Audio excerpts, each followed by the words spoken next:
Hello and welcome. My name is Debbie Keener and I am the head of marketing and special projects here at the Oceanside Library.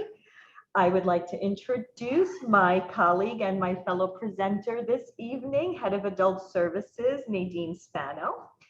We are known here as Deb and Nay, and we have our podcast, Books and Banter with Deb and Nay, and our book discussion on the same page with Deb and Nay. So please join us for that. Definitely go to pagingoceanside.com to see all the programs and author events that we have scheduled. Lastly, Nadine and I would like to thank everyone here at the Oceanside Library for giving us the opportunity to bring programs like this to the community. Nadine? So I'm very excited tonight to introduce our author, Tracey Lange. A little bit about Tracey. She's a debut author of We Are the Brennans. You probably already know that because I've been talking about it every time you guys all come in the library. She was born in the Bronx, raised in Manhattan. Tracey comes from a large Irish family with a few secrets of its own. I hope she'll reveal a few to us this evening. She headed west, graduated from the University of New Mexico before owning and operating a behavioral healthcare company with her husband.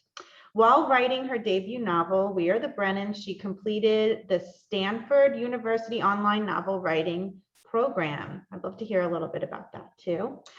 Tracey currently lives and is with us from Bend, Oregon, with her husband, 2 sons, and their German Shepherd. I don't know if they're there, but they might be. But we have Tracey, and that's all that matters. So thank you, Tracey. Oh, thank you. Thank you so much for having me.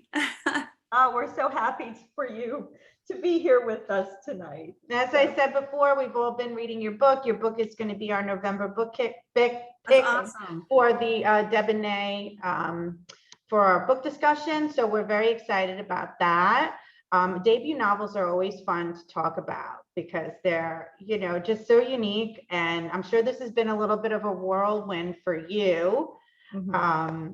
Your book, I don't remember when I made contact with you, but every time I look, it keeps going up on the bestseller list. I'm like, yes, she's gonna visit with us. Thank you. Which is great. So in your bio, you mentioned that this is a second career for you in a way. So can you just tell us a little bit about, first of all, what is a behavioral healthcare company? What did you do? And how did that lead you to a debut novel? Sure. Yeah. I didn't actually jump into novel writing until about 6 years ago when we were able to extricate ourselves from that business. So for a long time I did. That was kind of our focus. And a behavioral healthcare business, basically we provided kind of an array of services we had psychiatrists on staff, we had office therapy, we had a service that would kind of go into the homes and work with people that were struggling with various issues or diagnoses, or we had drug and alcohol treatment. So it's that sort of broad category. And we started very small and then just sort of grew. And so it was a little consuming for a while there, but very much focused on families and trying to help families overcome various struggles. And so I did an awful lot of writing in that work, not creative writing or novel writing, but I think it helped for sure. But then about 6 years ago, when we were able to kind of step away from that business, I thought, all right, this is my chance if I want to try to. I've always been drawn to writing. I'm a huge reader. I have been for my whole life. And so it just seemed like, okay, if I was going to make it happen, this was the time to give it a shot. So I kind of jumped in sort of full time, I guess about 6 years ago, and really took it on. And I found the Stanford program and just kind of read every resource I could get my hands on and took those classes. And so that's kind of how I went from one career to the other. So switching careers like that can be a big risk. And we've heard that from other authors that we've spoken to. How did your family feel about it? They were very supportive. They knew that it was something I really wanted to try. And our kids were at that point where they had school all day and then sports. And so they were really busy. So that helped, quite a bit. Uh, and so they were very supportive. And my husband in particular, just, he said, this is kind of your opportunity to try to make this happen. So they were great. It was a little scary, but yeah, I just jumped into it, immersed myself in it really. Yeah, so now they're happy to tell me, oh, we knew it was going to happen for you, but I didn't know that. So we got to hear a little bit, we spoke to you before the cameras went on, a little bit about your growing up in New York, and maybe you want to just share with some of us what you shared with Debbie and I about your where you grew up, and the area of Long Island a little bit. Yeah, I grew up, I was born in the Bronx, didn't live there very long, and then my parents were offered an opportunity to become superintendents for a building on the Upper East Side. So then we moved down into Manhattan, and I grew up there. But I've got a lot of family and did at that time all throughout New York, from out on Long Island. I was talking with you guys about spending a lot of time in Syosset growing up. I loved it out there. And then we had family up in Westchester and, throughout really, and then a whole lot of family in Ireland as well. So, although this book is not autobiographical, I do kind of come from that big Irish family world. So it certainly played into it for sure. Did you ever go to Ireland? Like once? I did. Mm-hmm. Yeah, we spent a lot of time over there. My dad came over. He was one of 15 kids. That's where a whole lot of cousins came from. Yeah. So we spent a lot of time over there summers, and they would come and visit us as well. So even though I didn't get to see them as much, I definitely felt very connected to them, and still do. I'm actually hoping we're planning on getting over there next year again. Oh, nice. So we try to keep in touch. But yeah, spent a lot of time in Northern Ireland growing up. Oh, that's awesome. Yeah. I know that you mentioned the the Stanford online writing course, and a lot of our readers are also writers themselves. So tell us a little bit about that, and how you came to find that, what that did for you as a writer. Yeah, I speak so highly of this program. When I kind of I knew I had so much to learn when I jumped into this writing thing. And I was researching various actually masters in fine arts programs, because that just sort of seemed the natural way to go. But in that research, I came across a 2-year program through Stanford University. It's not a master's program, it's just a 2-year novel writing program. So you don't get that credential, which I know some people might want for teaching, but I really was just so focused on wanting to learn more about the craft of writing, and also push forward and work on my book. And that's really what that program is designed for. It's also very manageable as far as time goes. And I did have 2 younger kids at the time, and a whole, moving and wrapping up the business. So that was the other thing that was super appealing. But it was fantastic. And I learned a ton, and I had wonderful instructors. One of the most important things for me personally was that's where I found my writers group that I still work with to this day.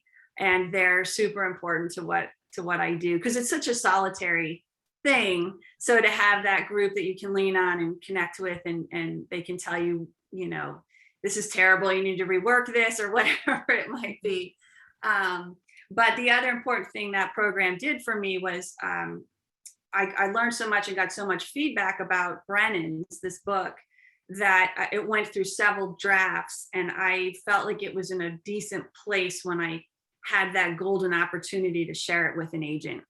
And of course there are many, many drafts to go still after that, but it did give me that opportunity to present a somewhat finished manuscript to her, and then she kind of saw the diamond in the rough and helped me take it from there. But yeah, it's very important to my journey for sure, to publication.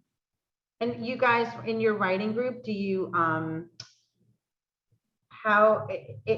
just thinking like, how honest are you? How, I mean, because you have to be, right? So Yes. what is that experience like? You And know, are they jealous of you? no, they're so fabulous, and they're really part of my process, and they know that. You know, when you first share your work for critique, it's scary. Yeah, it's You so know, it's like, revealing you and know, yeah. and that's what else was great about the program, is that you did kind of build up a thick skin and get to that place where you said, okay, I actually want to hear what's not working. I need to hear that. So it took a little while.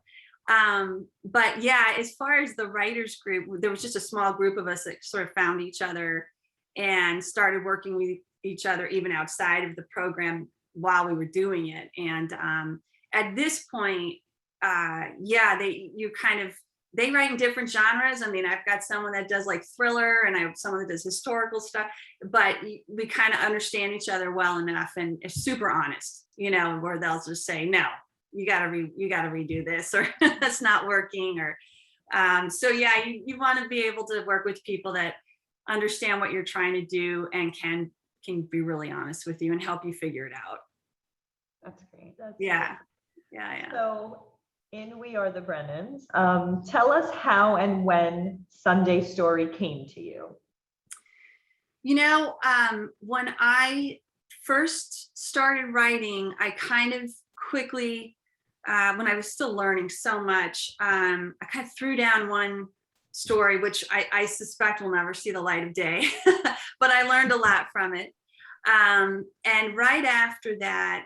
All right. Okay. We were talking about Sunday. Yes, okay, yes, that's right. So for me, honestly, this whole thing started with the idea of someone coming back into the family fold after being gone for a long time. That's just really where I started. I didn't know who it was going to be or any of the details, but I definitely have always been interested in writing about family.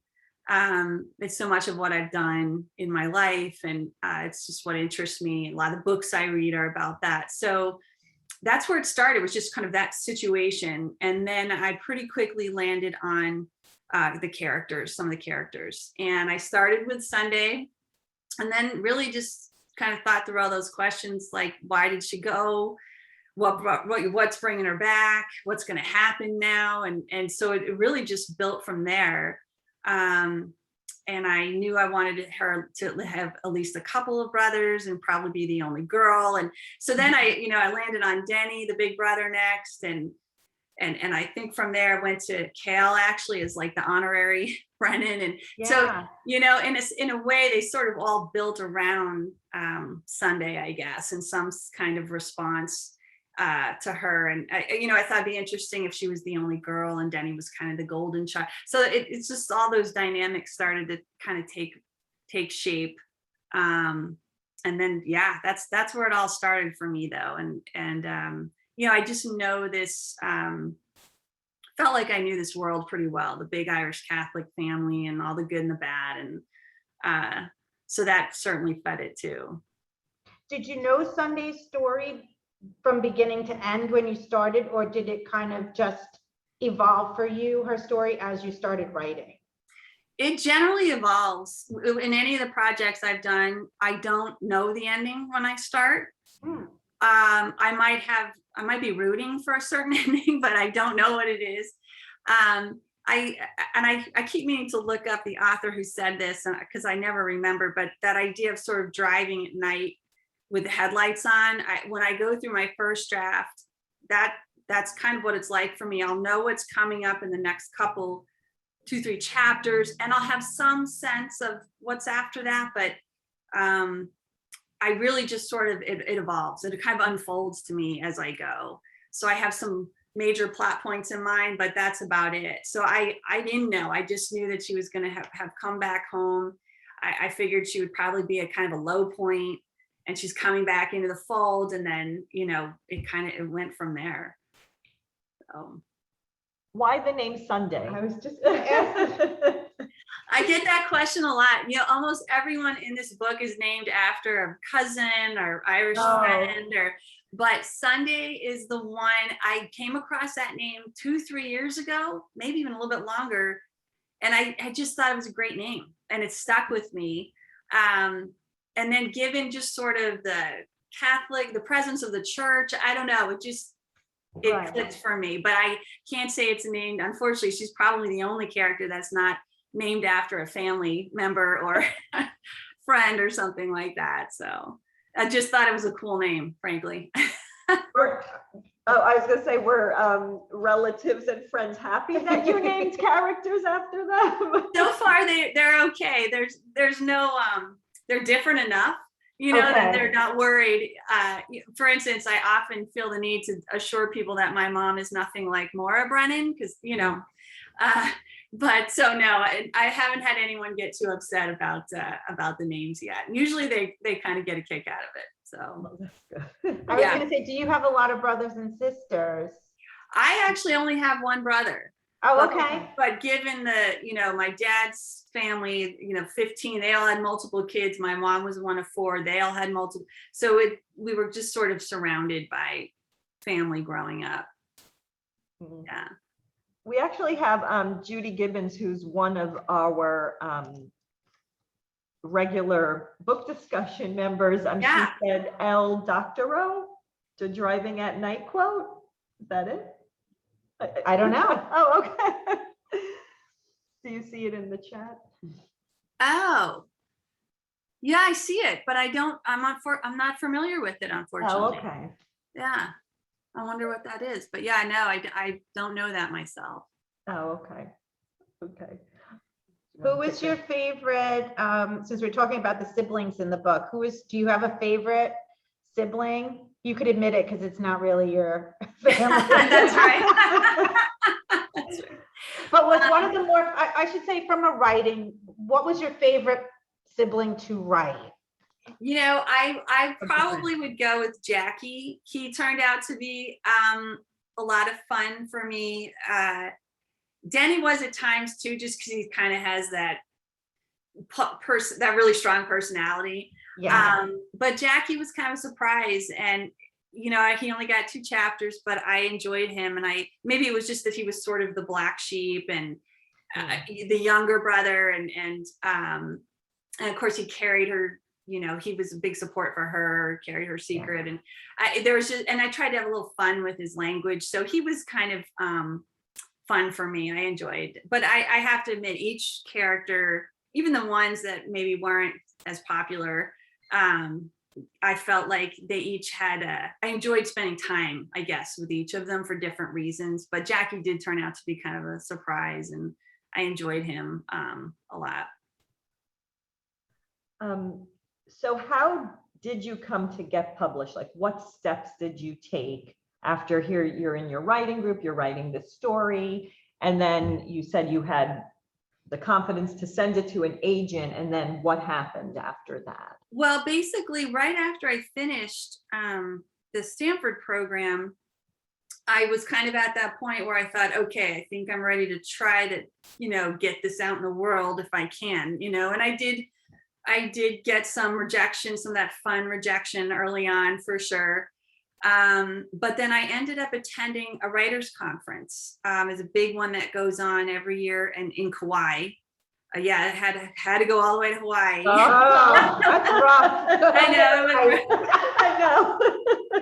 Yeah, and two women who also did the program were going, so I figured, what the heck? I had no experience pitching agents or talking to them. I thought, okay, I might as well jump in here, and I was just so fortunate to sit down with the woman who became my agent, and I had a few minutes with her, and we just had a great conversation about the book, and she was very interested, and she said, you should send it to me. And so as soon as I got home, I did one more quick read through, and I did send it to her.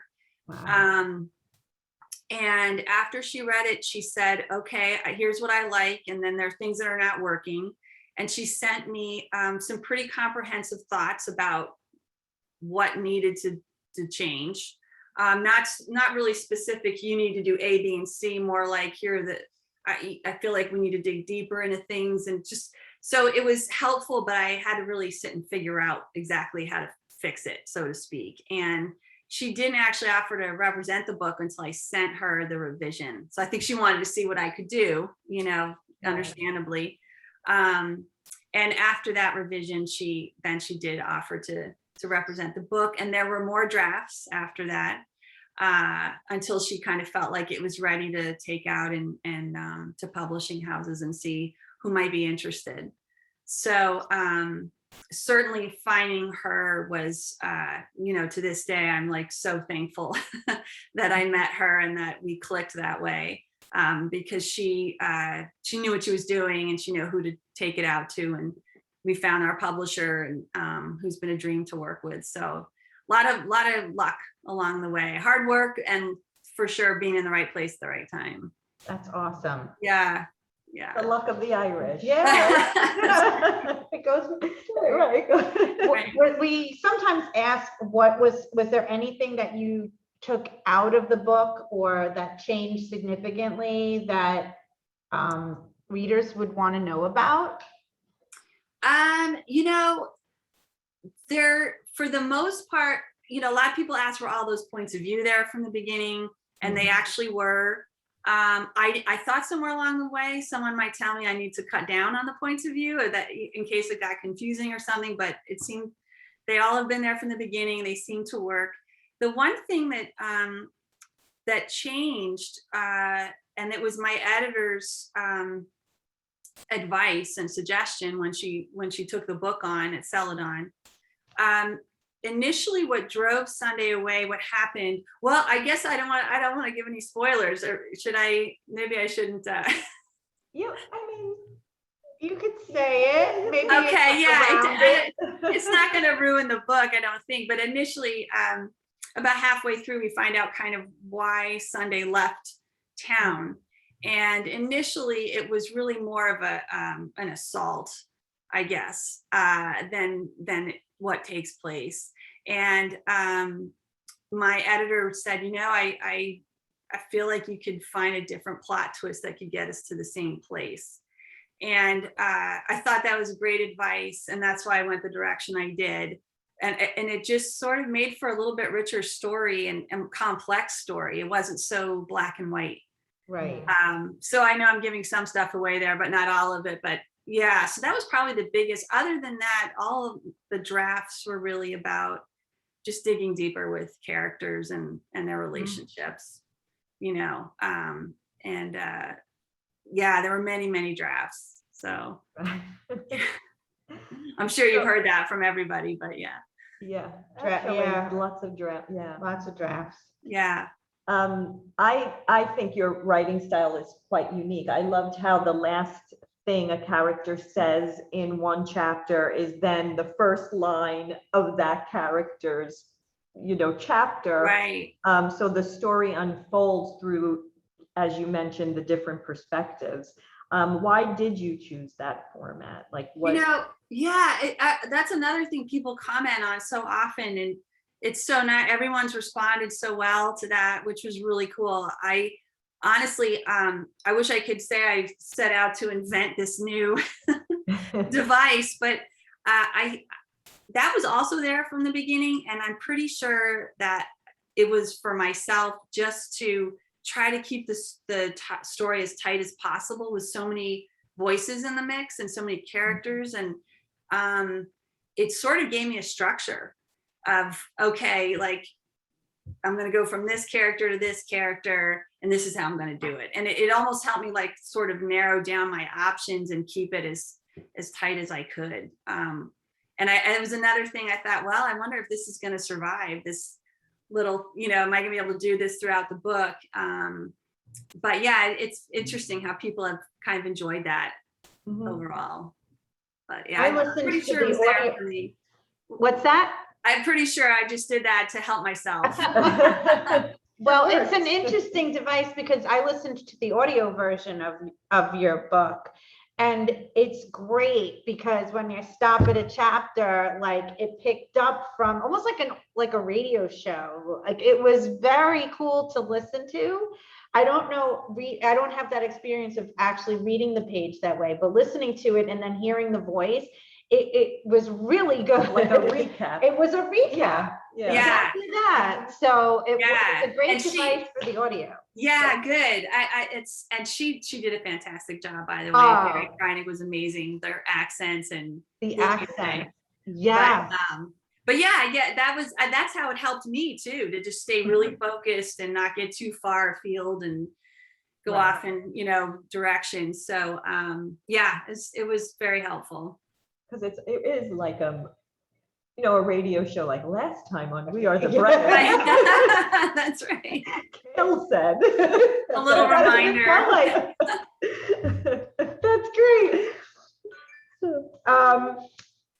So let's talk about the secret, the family secret. So most, the Brennans, like most families, there's, secrets. Some many, some one big one. Why did you want to explore like the messy family drama? And you mentioned in your bio that there's something, you might have to reveal it here, Tracey. Yeah. Well, certainly just growing up in such a huge family, there was so much fun and always someone to do something with and visit with. And there was all this wonderful stuff about it, and just this real strong network that you had, that you could count on, even if you don't see people that often. If you showed up on their doorstep tomorrow, you knew it was fine, and they were your family. And there was something wonderful to that, feeling part of this big clan. But in our family, and the Catholic element came in, and there were just things that, as I got older, I realized we didn't really talk about, or the older generations didn't really talk about, kind of these scandalous things, like a distant relative who married a divorced woman and was sort of shunned by family members, and another older relative that became pregnant out of wedlock by a married man. The kinds of things that were just very huge deals at the time. And then they didn't really talk about it. And if it was, you certainly didn't talk about outside the family. And we talk about it now, but I think just that there was just sort of this shame that came along with that for the people involved. And that's kind of trickles down a little bit, I think, sometimes through generations. And so I know all of that sort of fed this story and wanting to explore this family that was really tight and would do anything for each other, but at the same time felt the need to keep secrets and hide their mistakes and their flaws, which is kind of what's going on with these guys, So as much as you want to shake them sometimes, like, God, if you guys just talk about this stuff, Right. But they also, I think most people hang in there with them because they do care so much about each other and are so loyal and would do anything for each other. So yeah, I know that. And I think, of course, just years of working with families from all walks of life, I'm sure played into that too. And of course. Yeah. That's funny. We, I guess it's been 2 months, about 2 months ago, we read a book called Man of the Year. Yes. And in it, there's a lot of secrets. And we actually said that, like, why didn't they just talk to each other? If they talked to each other, but I guess it would have only been like book. one page. Right. It's true. You get frustrated with some of their, irrational behaviors, but hopefully you even though you would probably make a different choice, you can kind of empathize and understand where they're coming from. And but yeah, there's a lot of moments where you're like, wow.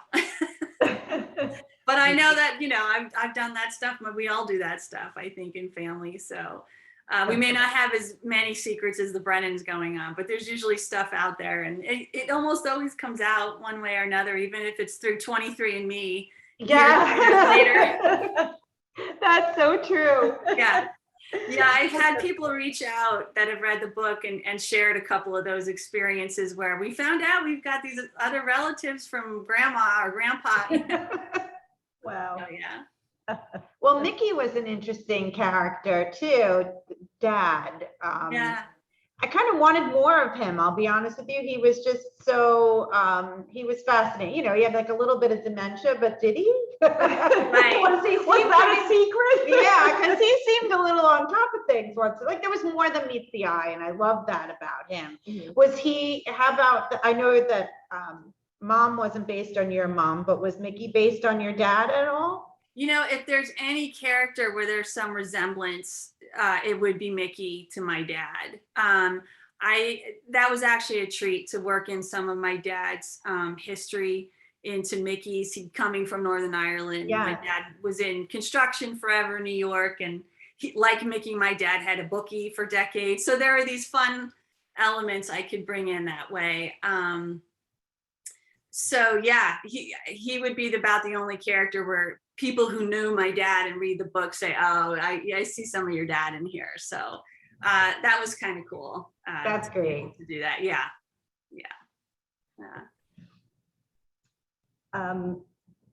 Well, so we mentioned that your book is our November book pick. And we love our book club, and many of our members are here. So, you know, we really love when we get together and we talk Yeah. about the books and everyone's different opinion and different perspectives on the book. Are you part of a book club?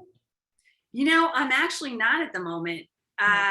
Believe it or not, I just got invited to one. So I might get, if they're getting together in December, they're starting a new book club. So yeah, I guess because I moved a few years back, and you know, for whatever reason, it didn't really. And then of course, not a lot's been going on the last year and a half. Yeah. But yeah, I love it. I love talking books, so I'm certainly not opposed to it. I just didn't kind of find mine yet. Although maybe now I have. You can join ours whenever you do ours online. You It's can join. online. We'd love to have you. We welcome everybody. It might be early in the day for you, but on the West Coast, but it's a good time. That's true. It is so fun though. I love, I mentioned to you guys, I got to do one live event, you know, Yeah. the book came out, and that was a local book club here. It was probably 15 or so women.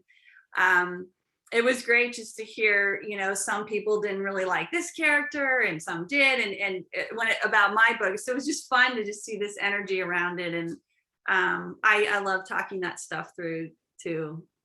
Do you feel like you missed out a little bit because of the COVID thing as a new author? Like there's so many author events that happen in person when you debut a novel. I just thought of that as you That's said true. this. There's so many things. You go on a book tour and you're part of all this stuff, and you really, because of the situation with the pandemic, you weren't able to do that. So do you feel like you might have missed out a little? I can't say that I feel that way. I've talked to a couple other writers that were published previously and said, "Oh, that's a bummer. You don't get to do all of that." But maybe it's because I didn't have that experience before. But Right. For the most part, this has been great. I've done book clubs. I've talked to bookstore owners and people all over the country, which, yeah, I don't think I'd be going all over the country, you know. Right. So for the most part, this has been great. And Zoom has been a kind of a godsend. And I don't feel like I've missed out on a lot. I know it's not quite the same, you know, it's being in the Yeah. room. And, but it's an awfully good option. So I can't say I feel like I've missed out on very much personally. Yeah.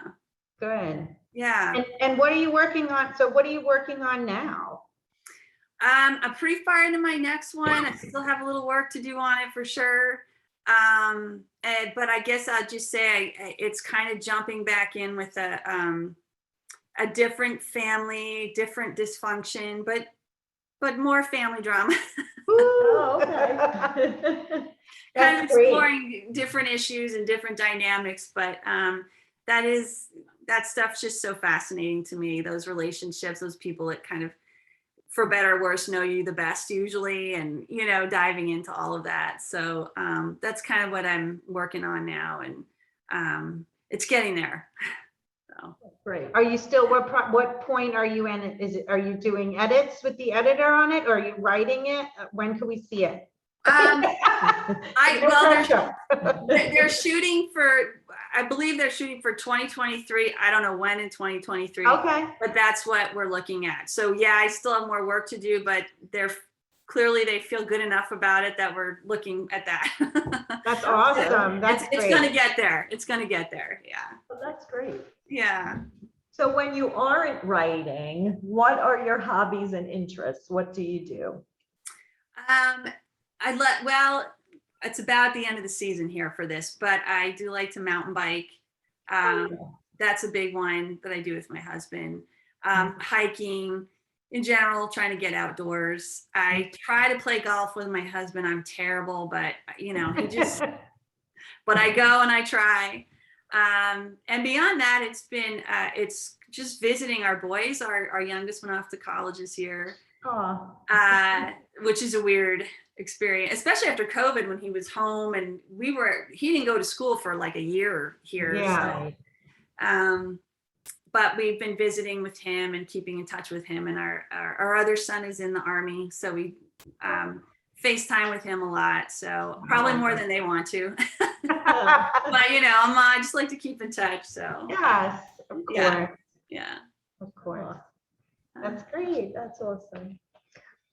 So we want to invite our guests to write their questions in the chat. Mm-hmm. And while they're doing that, do you want to do our lightning round? Yay, let's do Oh, it. yes. You want me to read or do you? If you want a time, I'll read. Okay. So how this works is we've just come up with a bunch of questions and you see how many you can answer in a minute.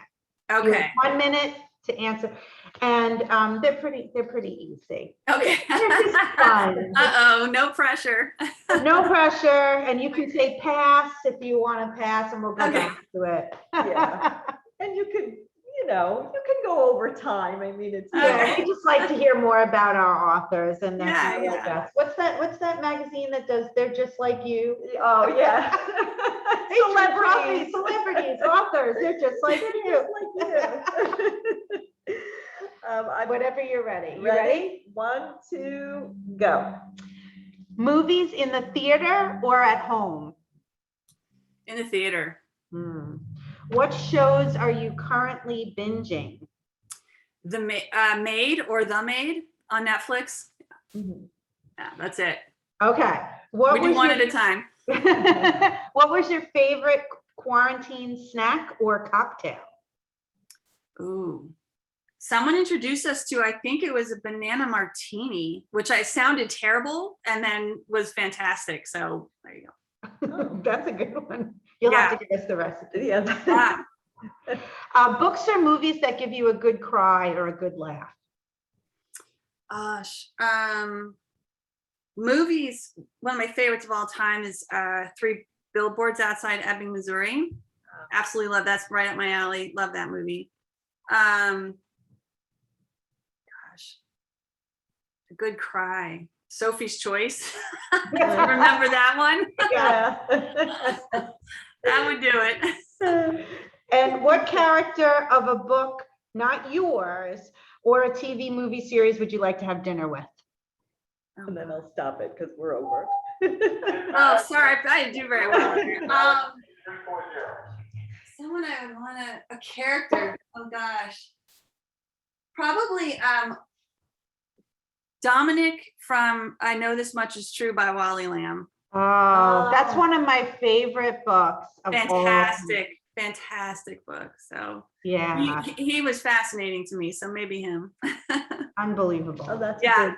Yeah, I love that book too. Fantastic book. Yeah, can't say enough about that one. Yeah, we are over the minute. Okay. I was slow. Sorry. Are there any questions out there For Tracey? Put them in the chat. Maybe I answered them all. When we're finally able to travel, where would you like to go? Somebody gave you tickets tomorrow. Where would you like to go? Honestly, I mentioned this, I think earlier, to Ireland. I'd really like to get back to see my family in Ireland. So that's what we're planning next year. It's been many, many years, and I've got lots of aunts and uncles at this point that have passed on. And so I just like to get back and connect and all those cousins again. And we keep in touch on social media, but Right. it'd be nice to see each other in person. So, Oh, that's great. yeah. And what about We Are the Brennans? Any thoughts on if that could be something we could stream or watch in the movies?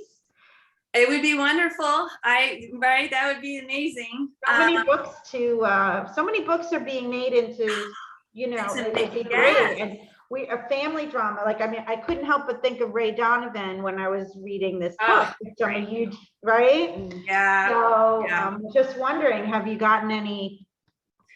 It's being shopped around. There are people that have asked questions, but that's as far as it's gone right now. So you're right. So much content is out there now. So it would be fantastic. What a dream to see these guys, and come to life that way. So I hope so. Fingers crossed. Have your boys read your book? They have read the book. So my youngest is not a good reader, but finally, we finally guilted him into listening to it. He actually listened to it like you. I said, that's fine, just listen to it. But but they're actually they're super supportive. And my next one, I've kind of mined my kids. There are a couple of secondary characters, these YouTubers, so they were perfect people for me to interview and ask all those questions, and it's fun when I can include them that way. So do you do a lot of, like, I mean, I know this book came from your, a lot of your personal experiences in life, but how do you feel about researching when you write like that? Like, would you try a topic that you don't know much about and rely on the research part of it? Is that something you want to do?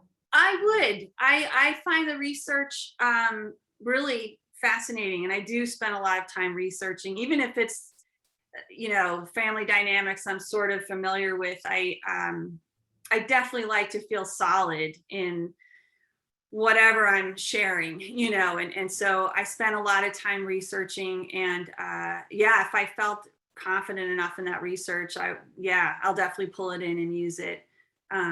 It's definitely part of the process. So yeah, and you can research anything. It's all at our fingertips now. It is. That's true. That's true. Yeah. I was just thinking, if it became a series, who would you cast as Sunday? Oh, that's so funny. I've been asked that and I never have an answer because I feel like I'm not familiar enough with actors and actresses of that general age range, I guess, but my husband, funny, we're watching Maid on Netflix with, Margaret Qualley, I think her name is, and he was like, I think she would be a great Sunday. So there you go. I don't know if you guys are watching it, but I was thinking, I can't, Ron Howard's daughter. Oh, yes. Bryce. Yes. Yeah, Bryce Howard. Yeah.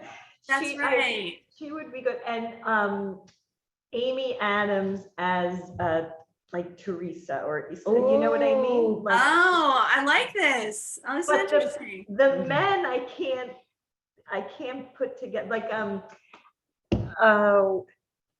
I know I'm going to admit I know him from 50 Shades of Grey. Jamie Dornan. What's his name? I think it's Jamie Dornan. Irish actor. Yeah, that's right. Oh, that's funny. Yeah, there you go. He's probably right around that age-ish, I would think. Yeah. I've had a couple people suggest the Wahlbergs, but they're probably they might be a little past. Yeah.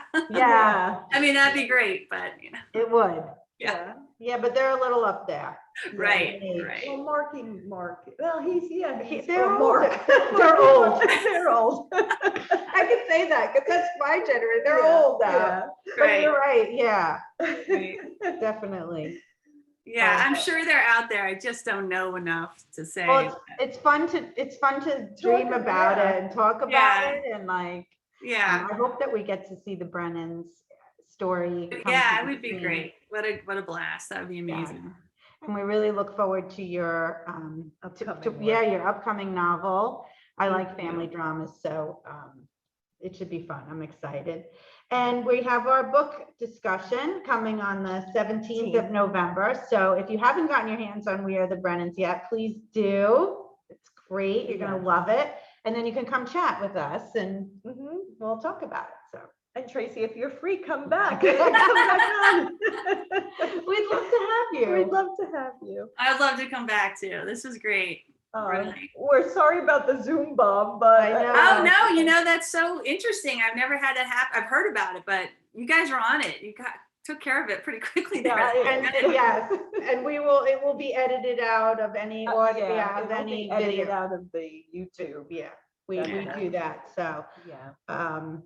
But we're at the end yeah. of our event, and we thank you so much for joining us. Yeah, today. thank We you guys. appreciate it. It was great This fun. was fun. This was a lot of fun. So Yeah, we it was thank great you. to talk with you. Thanks to everyone for tuning in.